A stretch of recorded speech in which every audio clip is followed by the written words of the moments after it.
Happy morning students, welcome to Conceptify Education. चलिए study शुरू करने से पहले कुछ सेकंड्स के लिए डीप साइलेंस का अनुभव कीजिए। गहरी लंबी सांस लेकर मन को बिल्कुल स्थिर और शांत चित्त कीजिए।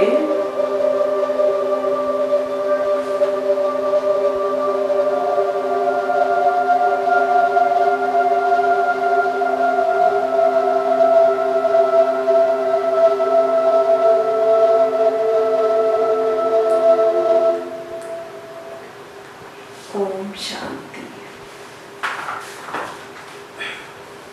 स्टूडेंट्स, पिछली वीडियो में हमने मृदा के बारे में, उसकी परिभाषाओं के बारे में और उसके कार्यों के विशेषताओं के बारे में चर्चा की थी। तो आज हमारा जो टॉपिक है वो है पौधों की वृद्धि को प्रभावित करने वाले कारक, जिसमें पहली टाइप के कारक है जलवायु संबंधित, कि वो पादप किस क्लाइमेट में विकसित हो रहा है, और दूसरे हैं जीवीय कारक, तीसरे हैं मृदीय कारक, जिनके बारे में आज हम विस्तार से चर्चा करने वाले हैं। बहुत सी चर्चा हम इसके बारे में पहले ही कर चुके हैं कि मृदा जो है वो पौधों को क्या क्या दशाएं प्रदान करती है। तो मृदीय कारकों में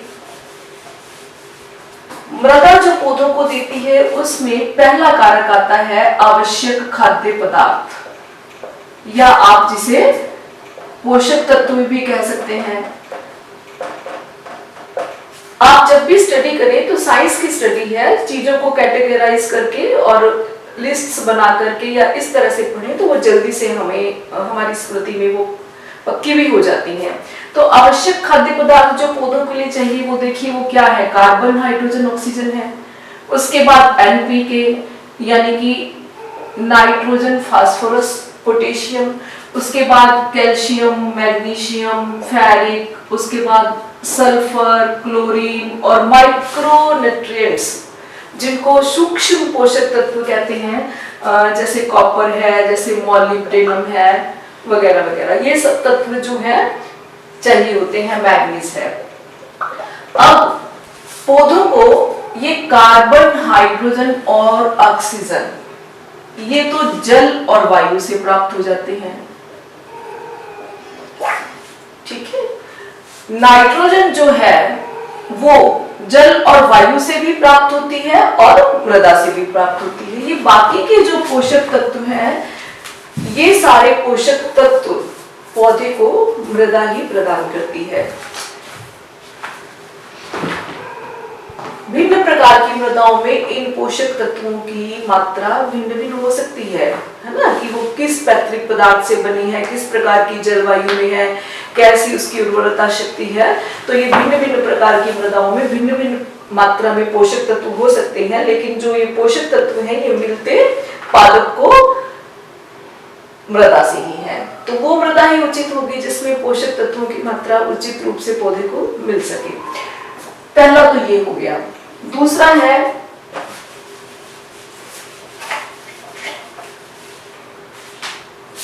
जड़ों के लिए ऑक्सीजन, जड़ों के श्वसन के लिए ऑक्सीजन।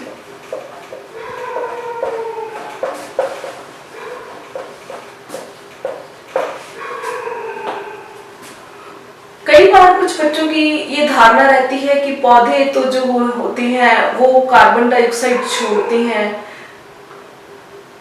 और ऑक्सीजन देते हैं, लेकिन कुछ बच्चों के मन में भ्रांति है कि श्वसन में पौधे कार्बन डाइऑक्साइड नहीं छोड़ते, ऑक्सीजन छोड़ते हैं। बच्चों, एक क्रिया होती है प्रकाश संश्लेषण की। प्रकाश संश्लेषण के अंदर पौधे ऑक्सीजन छोड़ते हैं, लेकिन श्वसन में सभी जीवित ऑक्सीजन ग्रहण करके कार्बन डाइऑक्साइड ही छोड़ते हैं। तो पौधों को भी श्वसन के लिए तो ऑक्सीजन ही चाहिए होती है। तो जड़ों को, जो पौधे के वायवीय भाग हैं, एरियल पार्ट्स हैं, जो जड़ से बाहर हैं, उनको तो वायु से ऑक्सीजन मिल जाती है, लेकिन जो भूमिगत पार्ट्स हैं, जड़ें हैं, उनको श्वसन के लिए जो ऑक्सीजन चाहिए वो जड़ों से ही प्राप्त होती है। और मृदा वायु के अंदर 23% ऑक्सीजन, लगभग 79% नाइट्रोजन और 0.3% जो है वो कार्बन डाइऑक्साइड होती है। तो ये जो मृदा वायु है वही से जड़ों को अपने श्वसन के लिए ऑक्सीजन प्राप्त होती है। अगर मृदा से प्रॉपर रूप से ऑक्सीजन ना मिल पाए तो वो पौधे की वृद्धि उचित रूप से नहीं हो पाएगी। इस प्रकार से मृदा वायु जो है वो पौधे की वृद्धि को प्रभावित करती है। तीसरा जो कारक है वो है जल, और ये सबसे मेन है। अब जल के बारे में ये है कि पहली बात तो ये है कि जल एक अच्छा विलायक है।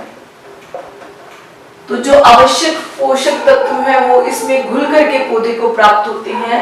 दूसरी बात है जितने भी खाद्य पदार्थ पौधा जमीन से ग्रहण करता है उसमें सर्वाधिक भाग जो है वो जल ही होता है।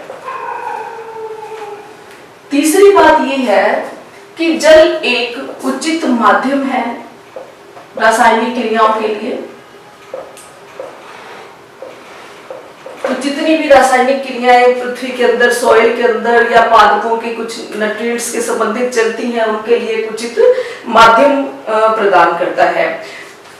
नेक्स्ट है कि अगर उचित रूप से कोशिकाओं को जल नहीं मिलेगा तो कोशिकाओं का विस्तार या फैलाव प्रॉपर तरीके से नहीं हो पाता, जिससे कोशिका विभाजन भी पूर्ण रूप से नहीं हो सकेगा। और कोशिका विभाजन से ही तो पादप की वृद्धि होती है और विकास होता है और सीधा ही फिर उस पर प्रभाव होगा। तो इसलिए उचित मात्रा में जल मिलना आवश्यक है। फिर है कि जल जो है वो प्रकाश संश्लेषण की क्रिया के लिए भी आवश्यक है।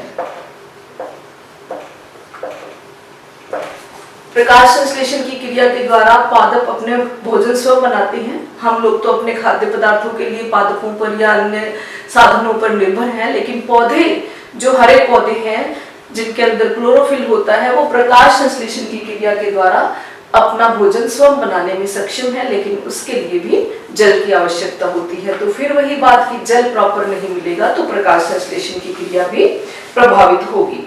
उसके बाद ये है कि जल जो है वो जो भूमि के अंदर खनिज लवण है या जो कार्बनिक पदार्थ है उनके आसपास चक्रण करता रहता है, घूमता रहता है, तो उसके अंदर मिल करके वो मृदा विलयन बना लेता है। पहले ही बताया है कि अच्छा विलायक है और ये मृदा विलयन को जो पौधे हैं आसानी से ग्रहण कर सकते हैं। और उसके बाद है कि जो मृदा का ताप है और जो मृदा वायु है उसको भी, मृदा ताप को और मृदा वायु को भी जल नियंत्रित करता है। तो इतने सारे कार्य हैं जल के। हमको लगता है किसी जो पौधे को जल चाहिए, उस वाष्पोत्सर्जन से जल निकलता भी है पौधों से, तो इसलिए जहां पर अलग अलग जलवायु में पादप को या अलग अलग प्रकृति के पादपों को जल की मात्रा अलग अलग निर्भर चाहिए होती है कि किस प्रकार का, कितना वहां पर सनलाइट है, कितना उसका वाष्पोत्सर्जन होता है, कितना बड़ा उसकी पत्तियों का साइज है, कैसे रंध्र है उसमें। तो अलग अलग पादपों के लिए जल की रिक्वायरमेंट अलग अलग होती है। और चौथा है यांत्रिक आधार।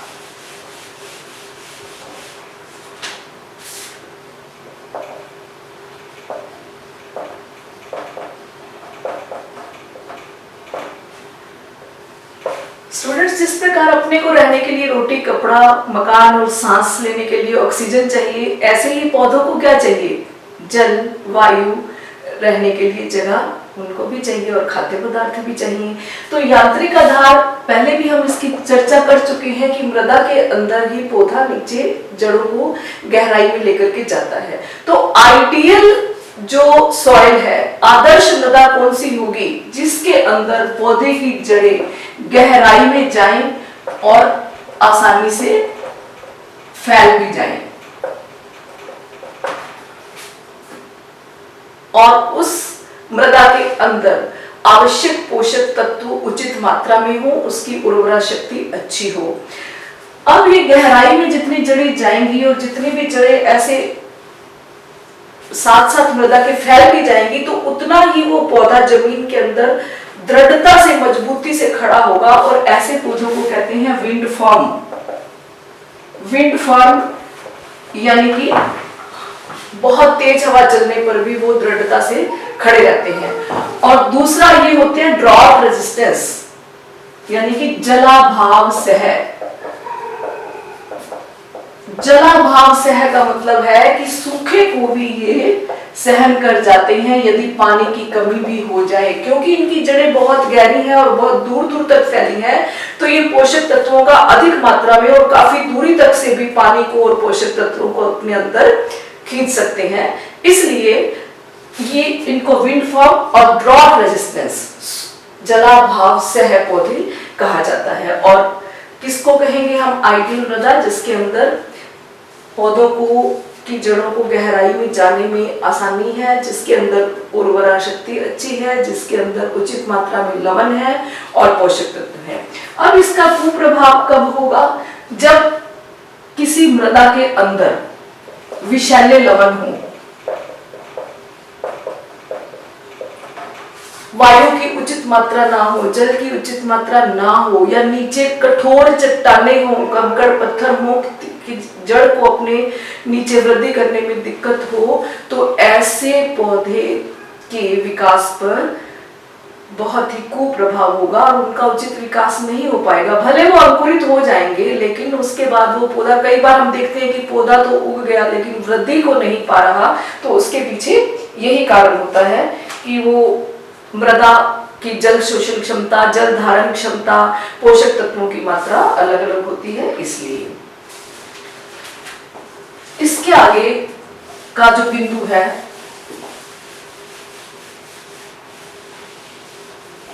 वो है मृदा के अवयव।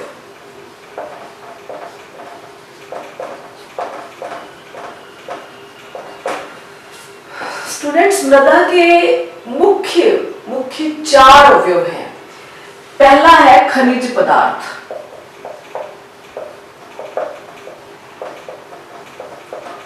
दूसरे अवयव है कार्बनिक पदार्थ,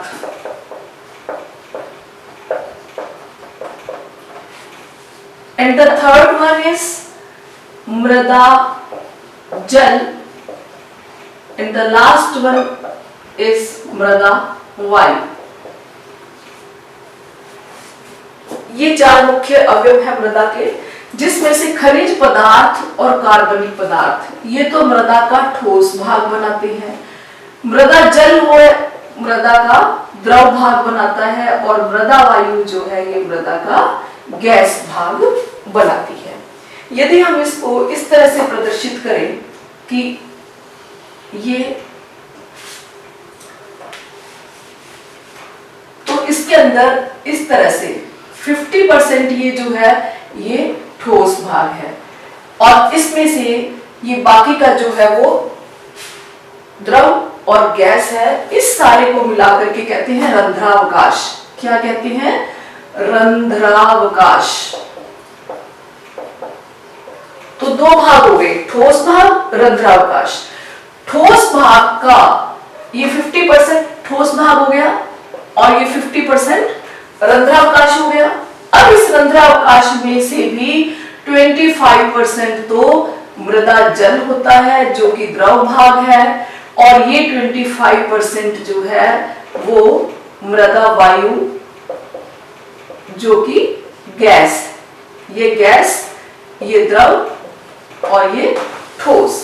अब आप देखेंगे कि ये 25% मैंने छोटा बनाया है, ये 25% मैंने बड़ा बनाया है, तो बच्चों वायु का आयतन जो होता है वो ज्यादा होता है, इसलिए है ये 20-25%। आप इसको बराबर भी बना सकते हैं, किसी किसी बुक में ये बराबर बना होता है, लेकिन मैंने जानबूझ के बड़ा छोटा बनाया है कि आप किसी बुक में ये बड़ा छोटा देखेंगे तो आपको रीजन पता होना चाहिए कि ये बड़ा भाग क्यों बनाया है वायु। अब ये जो 50% है इसमें से 5% होते हैं कार्बनिक पदार्थ और शेष 45% होते हैं खनिज पदार्थ। तो ये मृदा के अवयव हैं। दोबारा देखिए, 50% ठोस, 50% रंध्रावकाश। रंध्रावकाश के फिर 2 भाग, द्रव और गैस। 25% मृदा वायु, 25% मृदा जल। इसमें से 5% जो है वो कार्बनिक पदार्थ और 45% जो है खनिज पदार्थ। यदि हम सिर्फ ठोस भाग की बात करें तो इस ठोस भाग में 90% खनिज लवण है। जैसा कि हम सब जानते हैं कि मृदा का निर्माण चट्टानों से हुआ है, तो चट्टानें खनिज लवणों से भरपूर होती हैं। इसके बारे में डिटेल से हम अपनी अगली वीडियो में पढ़ेंगे। Have a nice time, stay home, stay safe, thank you.